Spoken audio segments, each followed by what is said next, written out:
ಎಲ್ರಿಗೂ ನಮಸ್ಕಾರ ರೀ. ಅಪ್ಪಾಜಿ ಅಡುಗೆ ಮನೆ ಯೂಟ್ಯೂಬ್ ಚಾನಲ್ಗೆ ಮತ್ತೊಮ್ಮೆ ಎಲ್ಲರಿಗೂ ಸ್ವಾಗತ ರೀ. ಇವತ್ತಿನ ರೆಸಿಪಿ ಮಸಾಲ ಜೋಳದ ರೊಟ್ಟಿ ಮಾಡತ್ತೇನೆ ರೀ. ಜೋಳದ ರೊಟ್ಟಿ ಅಂದರೆ ಯಾರಿಗೆ ಇಷ್ಟ ಇಲ್ಲ ಹೇಳ್ರಿ. ಬರೀ ನಮ್ಮ ಉತ್ತರ ಕರ್ನಾಟಕ ಅಲ್ರಿ, ಮೂಲೆ ಒಳಗೆ ಜನರನ್ನ ಕೇಳ್ರಿ, ಜೋಳದ ರೊಟ್ಟಿ ಅಂದ್ರೆ ಹಂಗೆ ಬಾಯ್ ಬಿಡ್ತಾರೆ, ಅಷ್ಟು ಇಷ್ಟಪಡ್ತಾರೆ. ಯಾಕಂದ್ರೆ ಅದ್ರ ರುಚಿನ ಹಂಗಿರ್ತೈತಿ. ಅದ್ರೊಳಗೆ ಇವತ್ತು ನಾನು ಸ್ವಲ್ಪ ಡಿಫ್ರೆಂಟಾಗಿ ಮಸಾಲ ಜೋಳದ ರೊಟ್ಟಿ ಮಾಡತ್ತೇನೆ ರೀ. ಜೋಳದ ರೊಟ್ಟಿ ಮಾಡೋದು ಭಾಳ ಕಷ್ಟ ಅನ್ನೋರಿಗೆ ಈ ರೀತಿ ಜೋಳದ ರೊಟ್ಟಿ ಮಾಡ್ಕೊಂಡು ತಿನ್ನಿರಿ. ಮಾಡೋದು ಕೂಡ ಭಾಳ ಸಿಂಪಲ್ ಇರ್ತೈತಿ ಮತ್ತು ರುಚಿನೂ ಕೂಡ ಹಂಗೆ ಭಾಳ ಟೇಸ್ಟಿಯಾಗಿರ್ತೈತಿ. ಇದನ್ನು ಹೆಂಗೆ ಮಾಡೋದು, ಇದಕ್ಕೆ ಏನೇನೆಲ್ಲ ಪದಾರ್ಥಗಳು ಬೇಕು ನೋಡ್ಕೊಂಡ್ಬಿಟ್ರಿ. ನಾನಿಲ್ಲಿ 1.5 ಬಟ್ಲಷ್ಟು ಜೋಳದ ಹಿಟ್ಟು ತೊಗೊಂಡ್ರಿ. ಈ ಬಟ್ಲ ಅಳತೆಯಿಂದ 1.5 ಬಟ್ಲಷ್ಟು ಜೋಳದ ಹಿಟ್ಟು ತೊಗೊಂಡು ಅದನ್ನೆಲ್ಲ ನೀಟಾಗಿ ಜರಡಿ ಹಿಡಿದು ಇಟ್ಕೊಂಡ್ರಿ. ಇನ್ನು ತರಕಾರಿ ಸಬ್ಬಸಿಗೆ ಸೊಪ್ಪು, ನಾನಿಲ್ಲಿ ಸಬ್ಬಸಿಗೆ ಸೊಪ್ಪು ಜಾಸ್ತಿ ಯೂಸ್ ಮಾಡೋದ್ರಿಂದ ಸಬ್ಬಸಿಗೆ ರೊಟ್ಟಿ ಅಂತಲೂ ಕರಿಬೋದು ಅಥವಾ ಮಸಾಲ ರೊಟ್ಟಿ ಅಂತಲೂ ಕೂಡ ಕರೀರಿ. ಕೊತ್ತಂಬರಿ ಸೊಪ್ಪು, ಕರಿಬೇವು, ಜೀರಿಗೆ, ಹಸಿಮೆಣಸಿನ್ಕಾಯಿ, 1 ಕ್ಯಾರೆಟು ತುರಿ, ಹಾಗೆ ಇನ್ನೊಂದು ಮೂಲಂಗಿ ತುರಿ ತೊಗೊಂಡಿನ್ರಿ. ನಿಮ್ಗೆ ಇದಕ್ಕೆ ಯಾವುದೇ ತರಕಾರಿ ಇಷ್ಟ ಆಕೈತಿ ತೊಗೋಬೋದು. ಸೌತೆಕಾಯಿ ತುರಿ ತೊಗೋಬೋದು, ಕ್ಯಾಬೇಜ್ ತುರಿ ತೊಗೋಬೋದು, ಪೊಟ್ಯಾಟೊ ತುರಿ ತೊಗೋಬೋದು. ನಿಮಗೆ ಯಾವುದೆಲ್ಲ ವೆಜಿಟೇಬಲ್ಸ್ ಇಷ್ಟ ಆಕೈತಿ ಅದನ್ನ ತೊಗೋಬೋದು ರೀ. ನಾನಿಲ್ಲಿ ಇವತ್ತು ಸಬ್ಬಸಿಗೆ ಸೊಪ್ಪು ಜಾಸ್ತಿ ಯೂಸ್ ಮಾಡತ್ತೀನಿ. ಸಬ್ಬಸಿಗೆ ಸೊಪ್ಪು ನಮ್ಮ ಹೆಲ್ತಿಗೆ ಭಾಳನ ಒಳ್ಳೆಯದು. ಹಂಗೆ ಒಂದು ಒಳ್ಳೆ ಟೇಸ್ಟ್ ಅರೋಮಾವಂತೂ ಸಖತ್ತಾಗಿರ್ತಿದ್ರಿ. ಹಾಗಾಗಿ ನಾನು ಸಬ್ಬಸಿಗೆ ಸೊಪ್ಪು ಜಾಸ್ತಿನ ಹಾಕೀನಿ. ಹಾಗಾಗಿ ಸಬ್ಬಸಿಗೆ ಸೊಪ್ಪಿನ ಮಸಾಲ ರೊಟ್ಟಿ ಅಂತನಾದ್ರು ಕರೀರಿ ಅಥವಾ ಮಸಾಲೆ ರೊಟ್ಟಿ ಅಂತನಾದ್ರು ಕರೀರಿ. ಇದನ್ನು ಮಾಡೋದಂತೂ ಸಿಂಪಲ್ ಇರ್ತೈತಿ. ಹಂಗೆ ಇದಕ್ಕೆ ಈರುಳ್ಳಿ ಚಾಪ್ ಮಾಡ್ಕೊಂಡಿದ್ದೆ. ಭಾಳ ಸಣ್ಣಕನ ಈರುಳ್ಳಿ ಚಾಪ್ ಮಾಡ್ಕೋಬೇಕು. ಹಂಗೆ ಸ್ವಲ್ಪ ರುಚಿಗೆ ತಕ್ಕಷ್ಟು ಉಪ್ಪನ್ನು ಆ್ಯಡ್ ಮಾಡಿದ್ರೆ ಹಂಗೆ ಬಿಸಿನೀರು ಯೂಸ್ ಮಾಡತ್ತೀನಿ. ಬಿಸಿನೀರು ಅಂದರೆ ತುಂಬಾ ಬಿಸಿ ಇರಬಾರ್ದು, ಹಂಗೆ ಸ್ವಲ್ಪ ಲೈಟ್ ಬೆಚ್ಚಗೆ ಅಂದ್ರೆ ಉಗುರು ಬೆಚ್ಚಗೆ ಅಂತ ನೋಡ್ರಿ, ಉಗುರು ಬೆಚ್ಚಗೂ ಇರಬಾರ್ದು, ಅದಕ್ಕಿಂತ ಸ್ವಲ್ಪ ಬಿಸಿ ಇರ್ಬೇಕು ನೀರು. ಆ ರೀತಿ ಬಿಸಿನೀರನ್ನು ತೊಗೊಂಡು ಈ ಹಿಟ್ಟನ್ನ ಭಾಳ ಚೆನ್ನಾಗಿ ಕಲ್ಸ್ಕೊಳತ್ತೇನೆ.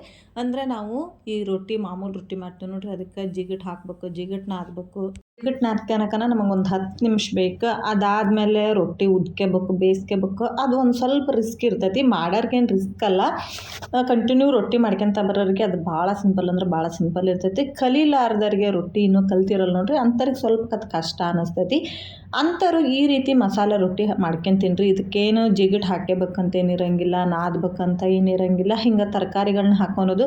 ನಾವು ಚಪಾತಿ ಹಿಟ್ಟು ಹೆಂಗೆ ಕಲಿಸ್ತಾವಲ್ಲ, ಮಾಮೂಲು ಚಪಾತಿ ಪೂರಿಗೆಲ್ಲ ಹಿಟ್ಟು ಹೆಂಗೆ ಕಲಿಸ್ತಾವಲ್ಲ, ಹಂಗೆ ಇದಕ್ಕೆ ಮಸಾಲೆ ಹಾಕಿ ಹಿಟ್ಟನ್ನ ಕಲಿಸ್ಕೋಬೇಕಾದ್ರೆ ನೀರಿನ ಕ್ವಾಂಟಿಟಿ ಸ್ವಲ್ಪ ನೋಡಿ ಹಾಕ್ಯಾಡ್ರಿ.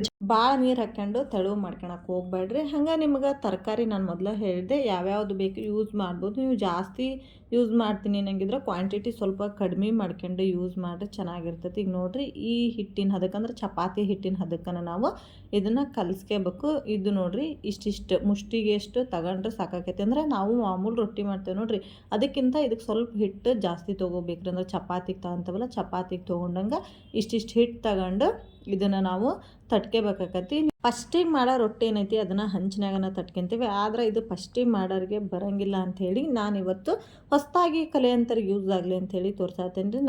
ನಾನಿಲ್ಲಿ ಒಂದು ಹೋಳ್ಗೆ ಶೀಟ್ ತಗೊಂಡೆ. ನೀವು ಒಂದು ಮನೆ ಹೋಳ್ಗೆ ಶೀಟ್ ಇಲ್ಲ ಅಂದ್ರೆ ಮಾಮೂಲು ಹಾಲಿನ ಕವರ್ ಅಥವಾ ಎಣ್ಣೆ ಕವರ್ ಅವೆಲ್ಲ ಇರ್ತಾವೆ ನೋಡಿರಿ. ಅಂದರೆ ನಾವು ಹೋಳ್ಗೆ ತಟ್ಕೊಳಕ್ಕೆ ಯೂಸ್ ಮಾಡ್ತಾವಲ್ಲ ಕವರ್, ಅಂಥ ಕವರ್ನು ಕೂಡ ನೀವು ಯೂಸ್ ಮಾಡ್ಕೋಬೋದು. ಈಗ ಇದನ್ನು ಹಿಂಗೆ ಸ್ವಲ್ಪ ಫಸ್ಟಿಗೆ ಒಂದು ಸ್ವಲ್ಪ ಎಣ್ಣೆ ಹಚ್ಕೊಳ್ರಿ. ಎಣ್ಣೆ ಹಚ್ಕೊಳ್ಲಿಲ್ಲ ಅಂದ್ರೆ ರೊಟ್ಟಿ ಕೆಳಗೆ ಬಿಡೋಂಗಿಲ್ಲ. ಹಾಗಾಗಿ ಸ್ವಲ್ಪ ಎಣ್ಣೆ ಹಚ್ಕೊಳ್ರಿ. ಆಮೇಲೆ ಕಡೆಗೆ ಇದನ್ನು ನಾವು ಹೋಳ್ಗೆ ತಟ್ತಾವಲ್ಲ ಹಂಗನ ತಟ್ಕೊತ ಹೋಗೋದು. ಆದರೆ ಹೋಳ್ಗೆಗೆ ನಾವು ಕೈಗೆ ಎಣ್ಣೆ ಹಚ್ಕೊತೀವಿ. ಇದು ರೊಟ್ಟಿ ಏನಾರು ನಮ್ಮ ಕೈಗೆ ಅಂಟಾಕತತಿ ಅನ್ನೋ ಬೇಕಾರಿದ್ದಾಗ ನೀವೇನು ಮಾಡ್ಬೇಕಂತಂದ್ರೆ ಕೈಗೆ ಒಂದು ಸ್ವಲ್ಪ ನೀರು ಅದ್ಕೊಳ್ರಿ ಅಷ್ಟೇ. ನೀರು ಅದ್ಕೊಂಡು ಮತ್ತೆ ತಟ್ರಿ ಅಂದ್ರೆ ಕೈಗೆ ಅದು ನಮ್ಗೆ ಹಿಡಿಯೋಂಗಿಲ್ಲ. ಹಾಗಾಗಿ ನಿಮಗೆ ನಾ ತೋರಿಸ್ತಾನೆ, ನೋಡ್ತಿರ್ಬೇಕು ನೀವು. ಅದು ಕೈ ಸ್ವಲ್ಪ ಹಿಡಿಯಾಕತ್ತಿತ್ತು ನಂದು. ಹಾಗಾಗಿ ಒಂದು ದಬ್ರೆ ನೀರು ಇಟ್ಕೊಂಡಿರ್ತಾವಲ್ಲ ಆ ದಬ್ರೆ ಹಂಗೆ ಕೈ ಎತ್ಕೊಂಡು ಮತ್ತೆ ಇದನ್ನು ತಟ್ಕೋಬೇಕು. ನಮಗೆ ಎಷ್ಟು ತಳ್ಳಗೆ ಬೇಕೋ ಅಷ್ಟು ತಳ್ಳಗನ ತಟ್ಕೋಬೋದು. ಇದಕ್ಕೆ ಮಸಾಲೆ ಹಾಕಿರ್ತೈತಿ, ಈರುಳ್ಳಿ ಹಾಕಿರ್ತೈತಿ, ಇದು ತಳ್ಳಗೆ ಬರೋಂಗಿಲ್ಲ ಹಾಗೆಲ್ಲ ಏನು ಅನ್ಕೊಳಕ್ಕೆ ಹೋಗ್ಬೇಡ್ರಿ. ಇದೂ ಕೂಡ ಅಷ್ಟೇ, ನಮ್ಗೆ ಎಷ್ಟು ತಳ್ಳಗೆ ಬೇಕೋ ಅಷ್ಟು ತಳ್ಳಗನ ನಾವು ತಟ್ಕೋಬೋದು. ಹಂಗೆ ಹಂಚಿಗೂ ಕೂಡ ಅಷ್ಟೇ ರೀ. ಇದು ಫಸ್ಟಿಗೆ ಬೇಯಿಸ್ಬೇಕಾರೆ ಅಷ್ಟೇ ಒಂದು ಸ್ವಲ್ಪ ಎಣ್ಣೆ ಹಚ್ಕೊಂಡ್ರೆ ಸಾಕಾಕತಿ. ಕಂಟಿನ್ಯೂ ನಾವು ಎಣ್ಣೆ ಹಚ್ಕೊಳಕಬೇಕಂತ ಏನಿರಂಗಿಲ್ಲ. ಈಗ ನಾನು ತಟ್ಕೊಂಡಿರ್ತಕ್ಕಂಥ ರೊಟ್ಟಿನ ಇದು ಸೀಟ್ ಸಮೇತನ ಹಾಕ್ತೀನಿ. ಇದನ್ನು ನಾನು ಆನ್ಲೈನ್ ಒಳಗೆ ತೊಗೊಂಡಿದ್ದೆ. ಇದು ಹಿಂಗೆ ಬಿಸಿ ಮೇಲೆ ಹಾಕಿದ್ರೂ ಸುಡೋಂಗಿಲ್ಲ, ಏನೂ ಆಗಂಗಿಲ್ಲ ರೀ. ಆರಾಮಾಗಿ ನಮ್ಗೆ ರೊಟ್ಟಿ, ಚಪಾತಿ, ಆಮೇಲೆ ಕಡೆಗೆ ಹೋಳ್ಗೆ ನೀವು ಏನೇ ಐಟಮ್ ಮಾಡ್ಕೊಂಡ್ರು ಈಸಿಯಾಗಿ ಇದು ಹಂಚಿನ ಮ್ಯಾಗ ನಾವು ಹಾಕ್ಬೋದು, ಸುಡೋಂಗಿಲ್ಲ ಏನಿಲ್ಲ. ಹಂಗೆ ಇದಕ್ಕೆ ನಾನು ಹೋಲ್ ಮಾಡಿದೆ. ಹೋಲ್ ಯಾಕೆ ಮಾಡ್ತೀವಿ ಅಂತಂದ್ರೆ ಇದ್ರೊಳಗೆ ನಾವು ಎಣ್ಣೆ ಹಾಕ್ಬೇಕು. ಎಣ್ಣೆ ಹಾಕಿದ್ರೆ ಭಾಳ ಕ್ರಿಸ್ಪಿಯಾಗಿ ಬರ್ತೈತಿ ಅನ್ನೋ ಒಂದು ಕಾರಣಕ್ಕೆ ಇದಕ್ಕೆ ಹೋಲ್ ಮಾಡಿ ಅದನ್ನು ಎರಡು ಕಡೆಗೂ ನೀಟಾಗಿ ಬೇಯಿಸ್ಕೊಂಬಿಡ್ಬೇಕು. ಇದು ಹೊತ್ತಿಲ್ಲ, ಅದು ಹಂಗನ ಬೇಯಿಸ್ಬೇಕು ನಾವು. ಯಾಕಂತಂದರೆ ಆ ಜೋಳದ ಹಿಟ್ಟಾದ್ರೆ ಇದಕ್ಕಿಂತ ಪೂರ್ತಿ ತಳ್ಳಗನ ಉದ್ದಿರ್ತೀವಿ. ಹಂಗೆ ಇಂದಕ್ಕೆ ಮ್ಯಾಲೆ ಕೋಟಿಂಗಿಗೆ ನಾವು ನೀರು ಹಚ್ಚಿರ್ತೀವಿ. ಹಾಗಾಗಿ ಅದು ನಮ್ಗೆ ಇಷ್ಟು ಥರ ಕಾಣಿಸಂಗಿಲ್ಲ. ಬಟ್ ಇದು ನಾವು ಸ್ವಲ್ಪ ಹಂಗೆ ಕಾಣಿಸ್ತೈತೆ ಅಷ್ಟೇ, ಅದೇನು ಹೊತ್ತಿರಂಗಿಲ್ಲ. ಈಗ ನೋಡಿರಿ ನಾನು ಇನ್ನೊಂದು ಕೂಡ ತೋರಿಸ್ಬಿಡ್ತೇನೆ. ಅದು ಫಸ್ಟಿಂದು ರೊಟ್ಟೆಲ್ಲ ಅದು ನನಗೆ ಸ್ವಲ್ಪ ಹಿಡಿದು ಅಲ್ಲೊಂಚೂರು ಹರ್ಕಂತ ಫಸ್ಟಿಗೆ ಒಂದು ಸ್ವಲ್ಪ ಹಂಗೆ ಆಗೋದು ಮಾಮೂಲನ ಐತಿ. ಎಲ್ಲೂ ಏನು ಒಂಚೂರು ಹರಿಯಂಗಿಲ್ಲ ರೀ, ಹಂಗೆ ಬರ್ತಾವೆ. ನೀವು ಹೆಂಗೆ ಜೋಳದ ರೊಟ್ಟಿ ಸುಡ್ತೀರಿ ನೋಡಿ, ಇದೂ ಕೂಡ ಹಂಗನ ಬರ್ತೈತಿ. ಎಲ್ಲೂ ಕೂಡ ಹರಿಯಂಗಿಲ್ಲ. ಇದಕ್ಕೂ ಕೂಡ ಅಷ್ಟೇ. ಆ ಹೋಲಿಗೆನ ಸ್ವಲ್ಪ ಒಂದು ಚಮಚದೊಳಗೆ ಅಷ್ಟು ಹೋಳಿಗೂ ನೀವು ಹಾಕ್ಬೋದು. ನಾನಿಲ್ಲಿ ಸ್ವಲ್ಪ ತಗೊಂಡನ ಹಾಕಾಕತ್ತೀನಿ. ಹಂಗೆ ಸುತ್ತಕ್ಕೂ ಸ್ವಲ್ಪ ಎಣ್ಣೆ ಹಾಕ್ಕೊಂಡು ಇದನ್ನು ಬೇಯಿಸ್ಕೊಂಬಿಡ್ರಿ. ಟೇಸ್ಟ್ ಅಂತೂ ಸಖತ್ತಾಗಿರ್ತೈತೆ ರೀ. ಜೋಳದ ರೊಟ್ಟಿ ಭಾಳ ಇಷ್ಟಪಡ್ತಾರೆ ನೋಡ್ರಿ ಅಂಥವ್ರಿಗೆ. ಮತ್ತು ರೊಟ್ಟಿನೂ ಮಾಡೋಕೆ ಬರಲ್ಲ ಅನ್ನೋರಿಗೆ ಈ ಒಂದು ರೊಟ್ಟಿ ಭಾಳನ ಯೂಸ್ ಆಕತಿ. ಈಗ ನೋಡಿರಿ ಇದನ್ನು ಎರಡು ಕಡೆಗೂ ನಾನು ನೀಟಾಗಿ ಬೇಯಿಸ್ಕೊಂತೀನಿ. ಸ್ವಲ್ಪ ನಿಧಾನಕ್ಕನ ಎತ್ತಿ ಹಾಕಿಲ್ರಿ. ಆಮೇಲೆ ನೀವು ಈಸಿಯಾಗಿ ನೀಟಾಗಿ ಎಲ್ಲ ಕಡೆಗೂ ಬೇಯಿಸ್ಕೇರಿ. ಇದನ್ನೇನು ಬಟ್ಟೆ ತಗೊಂಡು ಒತ್ತಬೇಕು ಆ ಥರದ್ದು ಏನಿಲ್ಲ. ಹಂಗೆ ಸುತ್ತರದು ನೀಟಾಗಿ ಬೇಯಿಸ್ಕೊಂಡ್ರೆ ಸಾಕಾಕತ್ತೆ ನೋಡ್ರಿ. ಈಗ ರೊಟ್ಟಿ ರೆಡಿ ಆಯ್ತು. ಮಕ್ಕಳು ಕೂಡ ತಟ್ಟೆ ಹಿಡ್ಕೊಂಡು ವೇಟ್ ಮಾಡತ್ತರ. ಡೈಲಿ ಒಂದೇ ಥರ ರೊಟ್ಟಿ ತಿಂದಿರ್ತಾರೆ, ಅವ್ರಿಗೂ ಕೂಡ ಬೇಜಾರಾಗಿರ್ತೈತಿ. ಹಿಂಗೆ ಯಾವಾಗಾರ ಒಂದ್ಸರಿ ಮಾಡಿಕೊಟ್ರೆ ಹಂಗೆ ಲೈನ್ ಹಚ್ಚಿರ್ತಾರೆ ನಮ್ಮ ಮನ್ಯಾಗ.